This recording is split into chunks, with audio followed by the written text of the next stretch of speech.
The Tom Woods Show, episode 1169. Prepare to set fire to the index card of allowable opinion. Your daily dose of liberty education starts here. The Tom Woods Show. Homeschooling parents, it's going to be time to start thinking about next year before you know it.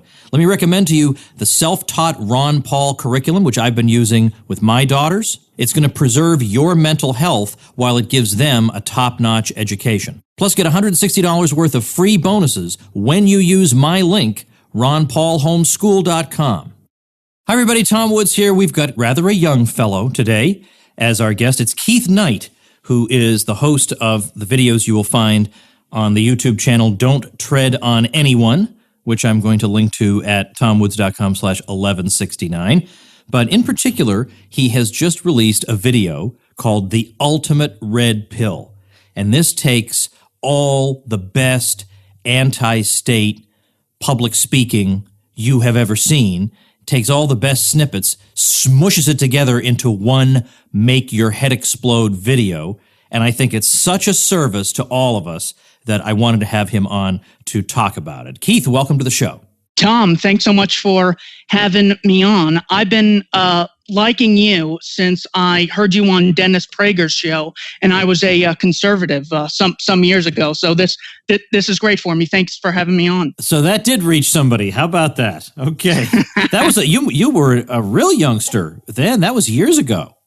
So yeah, I checked the other day, and that was in 2011, and I was just moving from sort of supporting Obama in 2008, 2009, and then I sort of moved conservative after that time. Liked Dennis Prager, I liked Dinesh D'Souza. But how old were you when I did that interview with him? I was probably 14 or 15. That's crazy. You're just like me. I was listening to stuff like that at that age too. So, and it was the same kind of content. And like you, I eventually, although it took me a lot longer, I eventually made my way to being a libertarian. Let's talk about this video of yours, The Ultimate Red Pill. A lot of times people think, what is that video that I can send to my friend? So my friend will either think I'm slightly less crazy than he thinks, or that curious friend who genuinely wants to know, look, I'm your friend, and I want to know what your passion is, what really moves you, and why.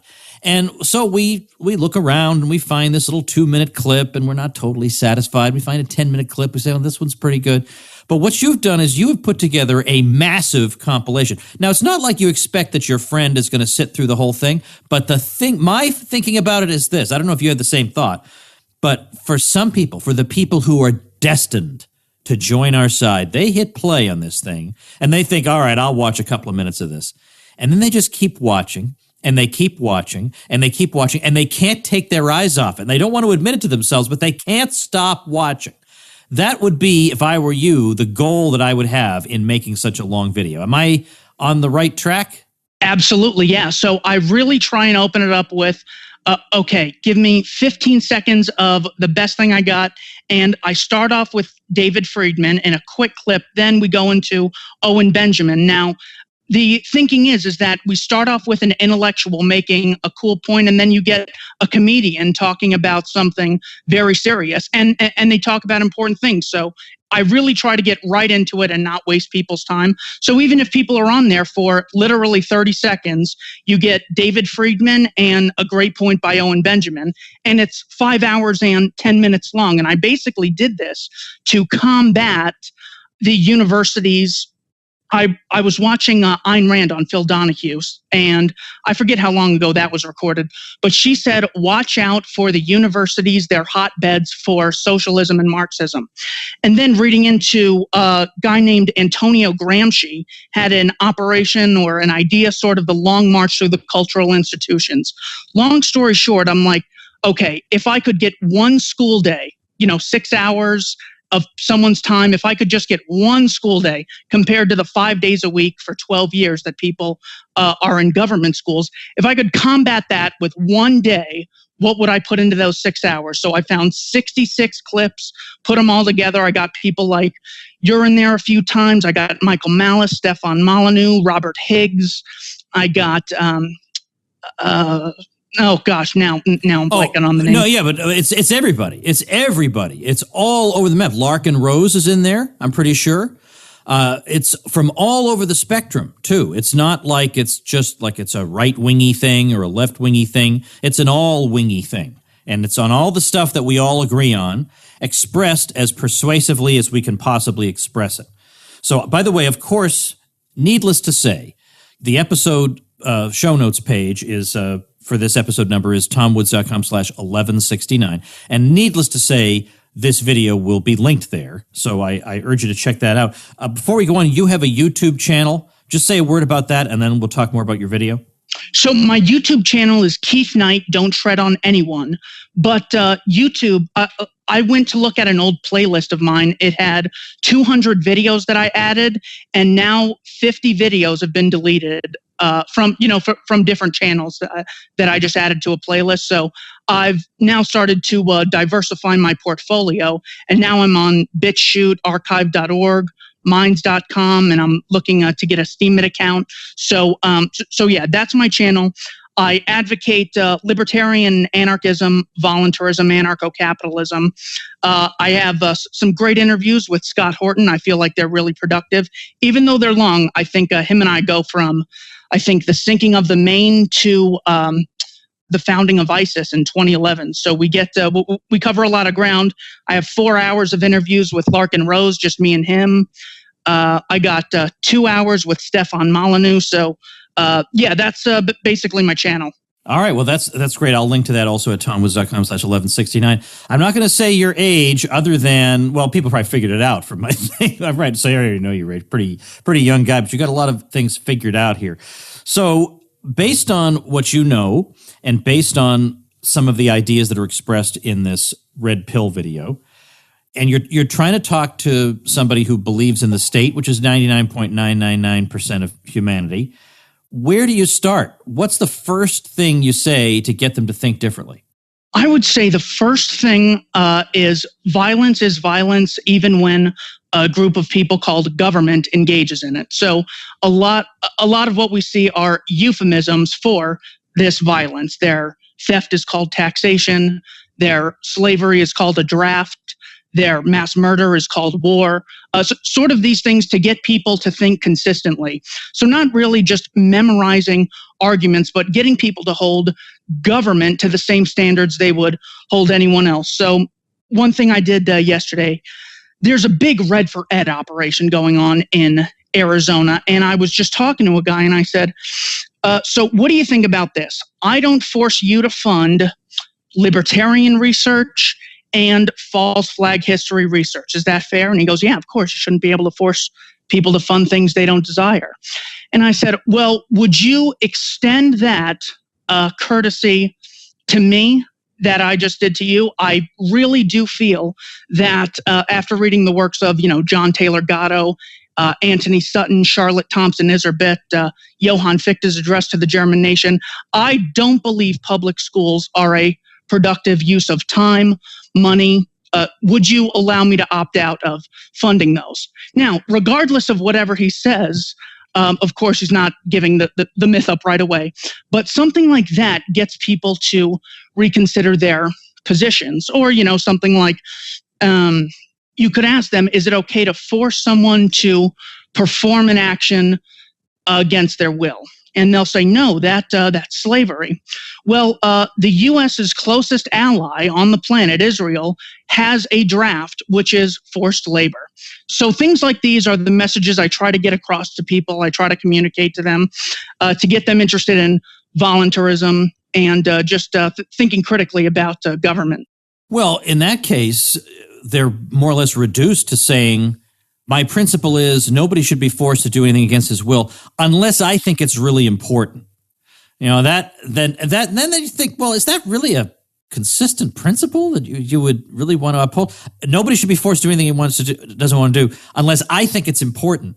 Is that something you would go to war to defend? You shouldn't be forced to do anything you don't want to unless we say you really, really have to do it. Like that's your political philosophy. But by the way, let me jump in with something that's in the written word, just because I just reread it the other day, and we're talking here about really effective people, effective conveyors of the message. I was reading just one section of Atlas Shrugged, and I don't talk a lot about Ayn Rand on this show because I don't think I would say I'm primarily influenced by her. But in Atlas Shrugged, if you read nothing else in that novel, the speech that's delivered by the worker from the 20th Century Motor Company is, I think, the best thing. And I think I've read everything she's written. I think that's the best thing she wrote. And I actually think that if you give that to somebody who's, let's say, 16 years old, you will inoculate that person against socialism forever. I'm not exaggerating. Because in that speech, this worker is describing a company in which they actually implemented the principle from each according to his ability to each according to his need. And they go from a very productive factory where everybody's more or less content to an extremely unproductive factory where everybody's at each other's throats. And you watch the stages by which this happens, and there is nothing implausible at any stage. Every stage is entirely plausible. You can see that that is exactly how this arrangement would work out, and that the result would be as appalling as it is. I strongly urge people to read that. All right. Anyway, that has nothing to do with what we were talking about, except we're talking about being persuasive and who the best people were. When you sat down to make this video, were you just sitting there thinking, well, what are some of the best videos I've seen? Or did you think, I think these are the 6 or 7 best speakers, so I'll go look for their videos? How did you start a mammoth project like that? All right. So I told you about the idea of sort of combating the cultural Marxist Antonio Gramsci, the statist education system. So I just said to myself, all right, what is the best video if I could just give someone like 2 minutes, a 2-minute video to check out? And then I found another one. I'm like, oh, I could find a way to put these together. Long story short, I had like 5 or 10. And after a month, I hadn't really done anything with it. And out of nowhere, I just kept on coming across these videos. And then long story short, I ended up with 66, and I ended up putting them together. I really, really like the ending. I end off with Robert Higgs, the state is too dangerous to tolerate section of that speech, which I feel is really persuasive. It really gets at the heart of why I'm a libertarian, because of state atrocities, whereas previously, we sort of talk about the logical applications, the rights applications, basically convincing people there's 2 ways, back to Frederick Bastiat and Henry Hazlitt's ideas of there's 2 ways we can organize society, and this is another good opener for people. We can use coercion or we can use voluntarism. Ask them, what do they use? And most people will say voluntarism, but the double standard is when government does something. For some reason, they have that double standard. So I think we do a pretty good job at tearing down the double standard in people's minds. Apart from inertia and just generally accepting ideas that everybody accepts and everybody seems to have accepted for a long time, how else do you account for what makes people believe in the state and its allegedly benign nature? Are there myths that are holding it up, or are they falling into logical fallacies? Where do you think it comes from? So, yeah, it's definitely a mixture of historical myths and the ability to sort of change the story right in the middle. So whereas they'll start you off with, the state is here to protect you, we need to, say, invade Iraq, they have WMDs. And after a couple years, we're just there to protect democracy. Going back to FDR, we've been suddenly attacked out of nowhere, which Ralph Raico has absolutely refuted in his book, Great Wars and Great Leaders, along with a speech he gave at Cato. So they'll start off, the Japanese have attacked us. This is simply out of self-defense and self-preservation. Now, the justification is because, we were stopping the Nazis from taking over the world. Or things like the Japanese just refused to surrender, when this might be a case of transference, considering Winston Churchill's famous speeches, we will never surrender.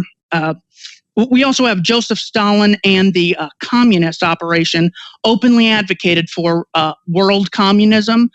So for them to say that, we were fighting against the National Socialists trying to take over the world, that I think is another case of mythology of sort of transference. You have things like the USS Liberty that go totally unnoticed and undocumented, the Israeli attack on America in 1967, that doesn't really lead to anything, whereas the Gulf of Tonkin incident doesn't actually occur how they said it did. And then Robert McNamara comes out later and says, well, that was actually an intelligence mistake. No one's held accountable. At the time, people are scared into sending thousands of people off, dropping more bombs on Vietnam than the Allies dropped on the Axis. Things like the Lusitania. So they can say something like, we went to war because we were attacked at the Lusitania, even though the events were 2 years apart, the entry of the war from the attack. So you constantly see the state coming in as a savior. Another one, how they get people on the other end is, there's a great predator, and that is the rich man who seeks to sort of dominate you and exploit you. The best example of this is Donald Trump before and after the presidency, where he's supposedly in the private sector, this profit-seeking billionaire out to exploit the masses. People weren't afraid of him then, whereas they are now. This is a clear example of how it's not wealth or social power, as Rothbard would call it in Anatomy of the State. It's this political coercive power that we need to really fear. Even if you think John D. Rockefeller is evil, the only way he can get rich is by meeting consumer demand in his oil field. Whereas, if his grandson David occupies government, we can definitely get some terrible things from them. Bottom line, they're always trying to create this enemy, this evil enemy. There's racism out there. There's wealth inequality. There's terrorism. There's Nazis behind everywhere. There's fascism. There's communism. The belief that all of these things can be solved by the state, it's assuming that just because something bad happens, the state is justified. Half of marriages end in divorce. That doesn't justify the state prearranging marriages. Half of businesses fail. That doesn't justify the state monopolizing all business. So those are a few of the gender pay gap is another one. We need to equal things out, therefore give us a ton of power, even though in 1963 they passed the Equal Pay Act. So again and again, you see this example of the state is justified to fight this evil tyranny. That's why you have to give it all this power, because that tyranny is so great. What was the argument that in your personal case suddenly made you think, I haven't really been thinking about this quite the right way?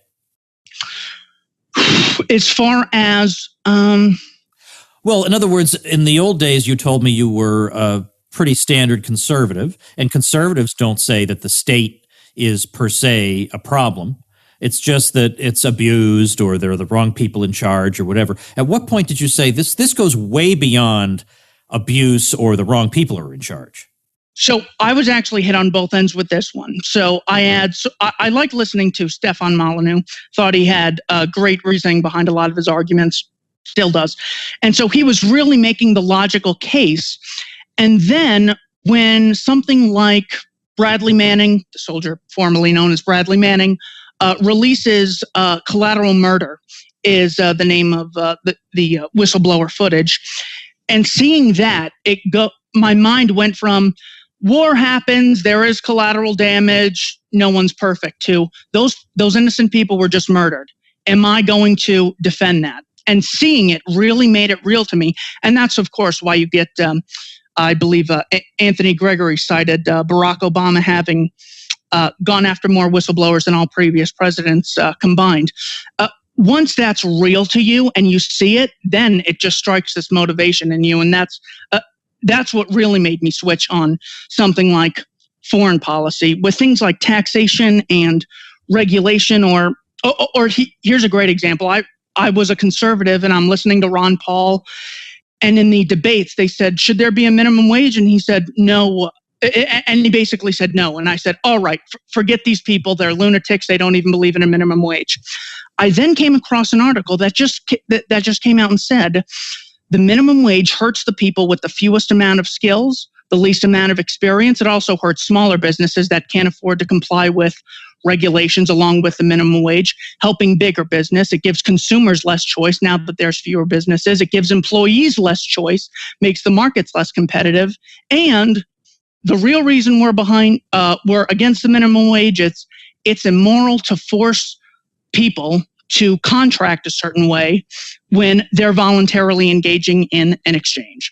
So it was the logical arguments for economics holding people to the same standards. If I don't have the right to tax, I don't have the right to vote for John McCain to issue taxes on my behalf, and really seeing the atrocities of U.S. foreign intervention.